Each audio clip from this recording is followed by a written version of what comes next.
This video is made possible by Cook Unity. As with most things I cover on this channel, I am late to the party, but the same can't be said for Borderlands. The game that came out of nowhere created and defined an entire genre that AAA companies would suck dry harder than Jack and Pandora. If you didn't enjoy Kill the Justice League, you have Borderlands to thank for that.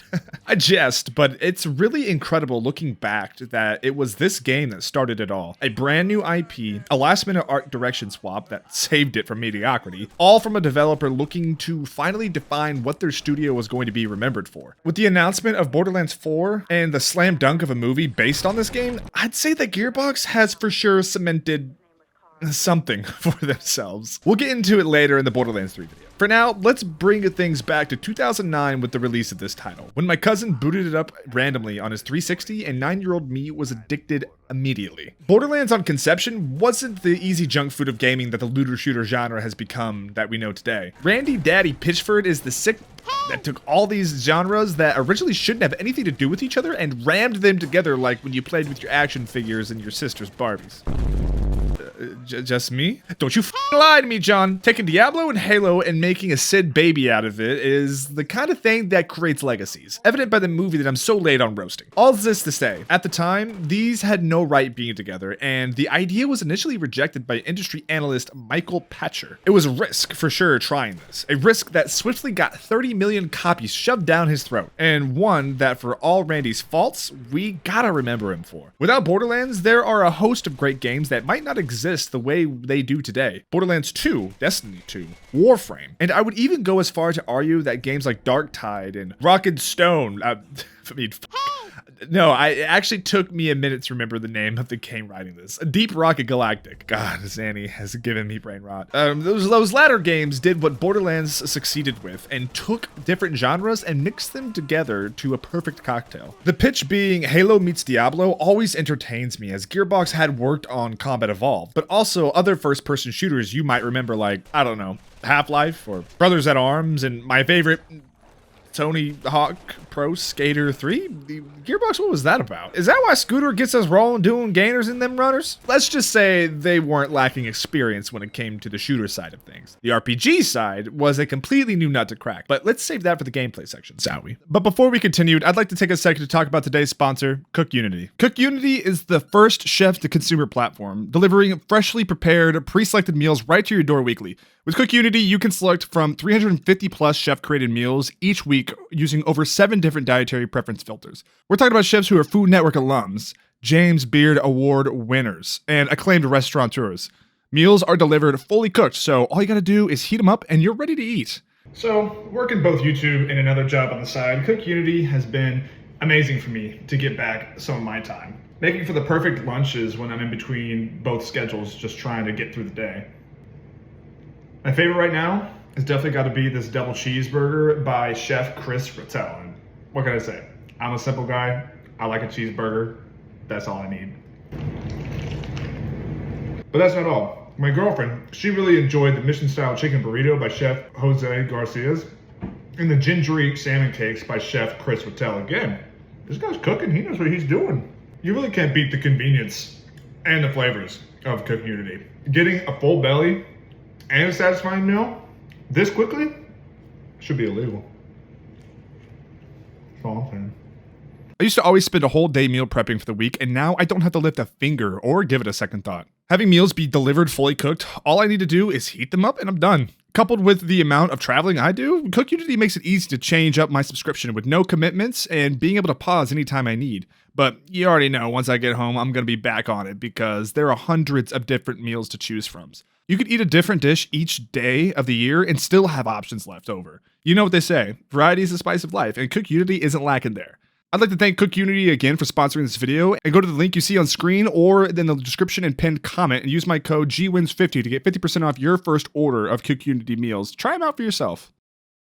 I distinctly remember when I first played this game. I didn't even know the title of it, but my cousin put it on and we played for hours, and then we never played it again. I had no idea what this awesome game was, and it stayed that way for over 2 years until I randomly stumbled upon it and bought it on my PC. You can't imagine how blown away I was when I realized it was the same game years later. I had quite a few sleepless nights running through those Rust Commons with Claptrap never shutting the fuck up about the little something Scooter's got from me. I bring this all up to say, with how vividly I remember those experiences and how the game felt to me then, returning to it now, even after just blitzing through Borderlands 2. Yes, friends, I do mean blitzing. That was a save editor. I did not grind on level infinities for the playthrough to capture footage for a remastered video. I can barely get these done on time as is.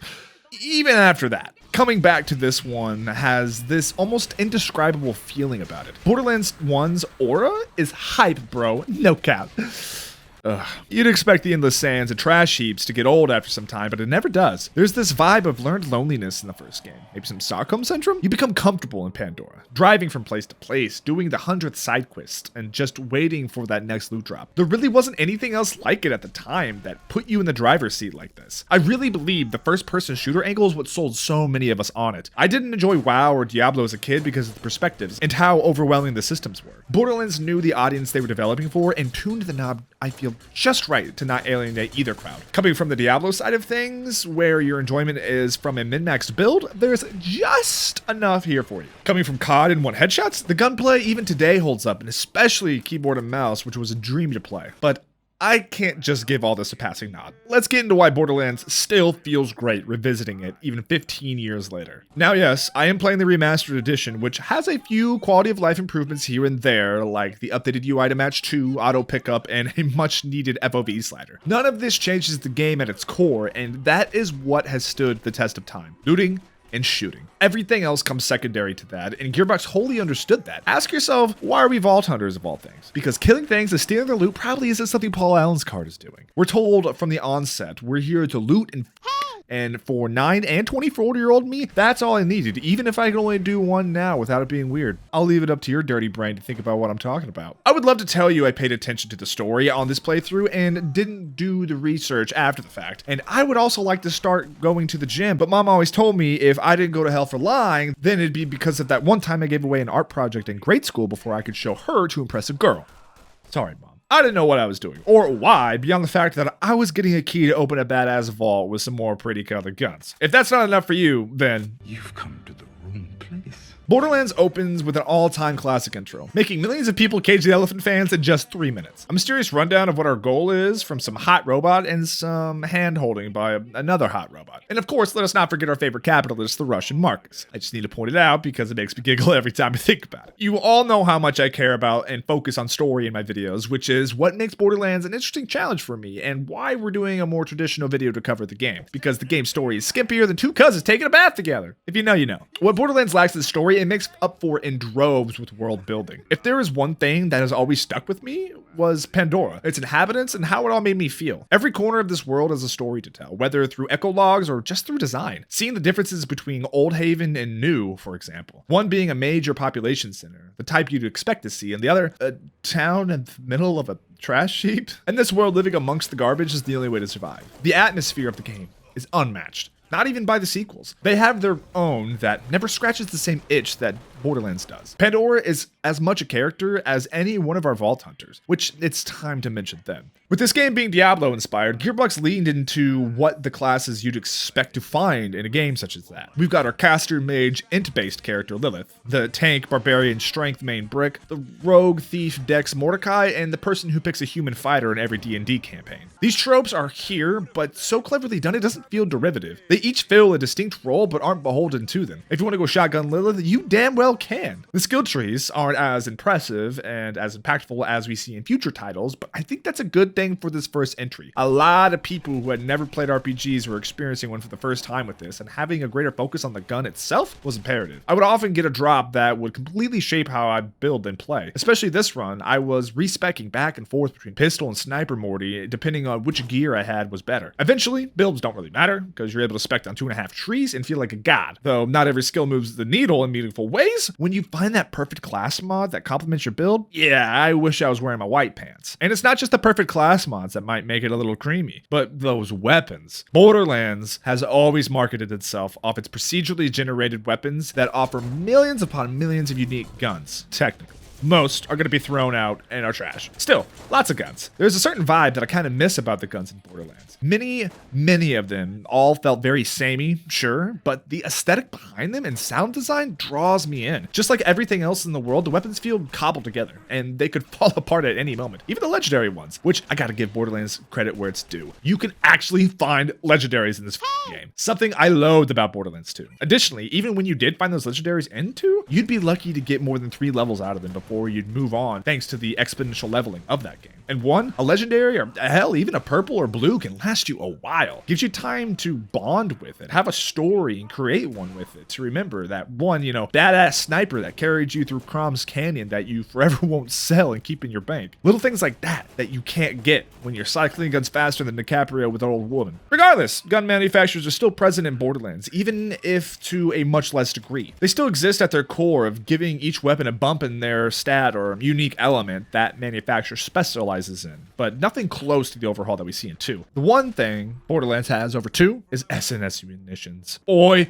you were in for a good time finding one of their white or yellow guns. Freaking loved them. These guns were imperative to get right, as they can feel very samey if not approached correctly. Stock, body, barrel, sight. Whereas in Diablo, you got axes, swords, staves, daggers, all things that are distinct and play differently. An SMG and shotgun have very similar goals, and that is why the manufacturers were created to give our weapons that X factor. The elephant gun is still one of the most memorable rifles to me because of this fact. And one more thing I want to mention before moving on to our next section is the humor of this game, since everyone seems to want to talk about it nowadays. It's probably right up there with Borderlands 2 in terms of execution. It's not as overtly funny as 2 or as cringy as 3, but it has this dryness to it that feels almost derived from the sands of Pandora itself. I mentioned in my Borderlands 2 video that the humor more or less came from the circumstance of the crazy world of Pandora. And while I still stand by that, upon replaying, we've got actually funny characters like Scooter and Earl that were made to be funny, and a light in this super bleak world, which is when I believe the humor is at its best in Borderlands. When the cynical darkness of the world is turned into light, particularly with Patricia. Listening to her echologues and her descent into insanity is as harrowing as it is hilarious. Her callousness growing throughout each log, we not only get to bring levity to this bleak world, but it also achieves the other goal of showing us that even the most brilliant minds will be corrupted and destroyed by Pandora. Circling back to humor, I just enjoyed how effortless it felt here. Even if I didn't laugh at the joke, it didn't feel like the script was trying to make me laugh, and I'm just sitting there being like, wow, that missed. And it was just a product of who the character is or what the situation was, and I don't think I can find higher praise than that. Borderlands is one of those perfect games that you could just lose yourself in if you allow it. From min-maxing a build to finding that perfect weapon and completing every side quest so Glaptrap could shut the up! I just love being in this world, and I notice that I keep coming back to that aspect of the game. As I've tried to give some commentary about the gameplay or the mechanisms that support it, all I really want to discuss is the feeling that Pandora offers. It's a perfect game to play alone with a podcast on, fully paying attention, and of course with friends, which I can't comment on because I've only played 2 playthroughs with friends over all my other ones. I just really love me a game that can make me forget about everything going on. In later games, you're constantly getting checked up on and dialogue being thrown your way. In one, you can just exist in the world at your own leisure. You never feel rushed by anything other than the clap. You're always progressing in one way or another and looking for that next hit. Yeah, that kind of makes me sound like an addict, but what can I say? Finding legendaries or even badass purple weapons makes my pants pitch a tent. It's a game that you can play alone or with friends. Paying attention to the lore and story like your Vatsi Vidya, or not getting a second sniff like me playing any Souls game. It's there if you want it, but you can still get everything you need and more to have a satisfying experience without it. And it's the experience that I think is the biggest takeaway, as I've mentioned. Not every game you play leaves an impact on you. And even more so, not every game leaves such a lasting impact on gaming as an industry. Borderlands is the original looter shooter, and I don't think people give this game enough credit. It so often is forgotten or passed over as the groundwork to make 2 the masterpiece it is. Sure, Borderlands 2 is a masterpiece, but this is a straight certified lover boy certified classic. Man, y'all really thought I was about to clap Borderlands like that just for the meme? We might ask ourselves, in light of today's microtransaction hell on looter shooter live services, kill the Justice League, was Borderlands worth it? That's rhetorical, of course it was. Birthed one of the most addicting genres for better or worse, we can still see its ripples in games today. One you might not think is Apex Legends and other battle royales. They literally take the looter shooter genre and gameplay loop and condense it down to 20-minute chunks. I mean, Apex even has action skills if you think about it. So many greats were spawned from this game's success, but sadly, it's always a coin flip if developers and publishers are to learn the right lessons from Borderlands. Having a skill tree, different rarity guns, and 4 playable characters with a unique skill is not enough to just work. It takes so much more than that. Borderlands brought smooth, fun gunplay that almost feels like straight from Halo, blending it with the RPG progression of Diablo, all while looking at Mad Max and saying,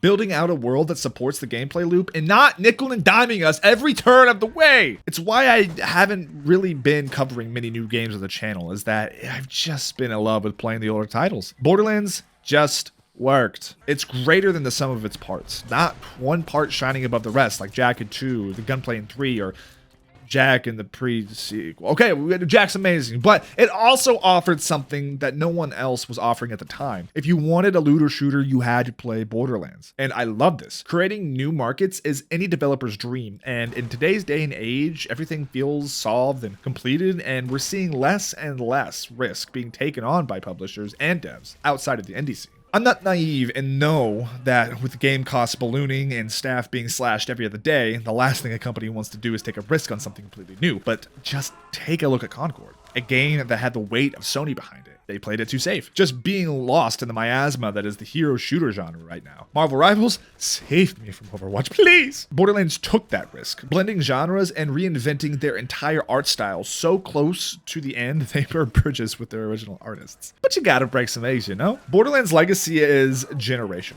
How many games can you point to and be like, it all started here? Okay, yes, I know there are so many, but how many in recent memory? The only one I could think of is PUBG exploding the battle royale genre, and still, that's the derivative of looter shooters, i.e. Borderlands. It was hard finding things to discuss about Borderlands that hasn't been mentioned in other videos, and I wanted to avoid the trap of just recapping and explaining the plot and gameplay of the entire game like so many video essays like to do nowadays. But still, this game is like 15 years old after all. What more can I say? But what I want to leave you with is to remember just how playing Borderlands 1 for you for the first time felt. Hitting those level ups and exploring the world for the first time. You only get to have that experience once, and it's all about making that feeling last. Coming back after not touching this game for probably about over 8 years, I was amazed at just how well it recreated that feeling in me. And I don't want to say it's just because it's been so long. Borderlands has this X factor about it that I don't think Gearbox can ever replicate. Not that they are even trying. Borderlands moved on very quickly from the tone and vibe that this game established. 2 is the new baseline for what to expect out of the series. But I often wonder how things would be if they stuck closer to 1 in the sequels. What do you guys think? And what was your first experience with Borderlands? And is it better than 2, or are you still a shill? Let me know down below. I hope you all enjoyed the video, and as always, drive the speed limit, drink some water, and love one another. Pizza!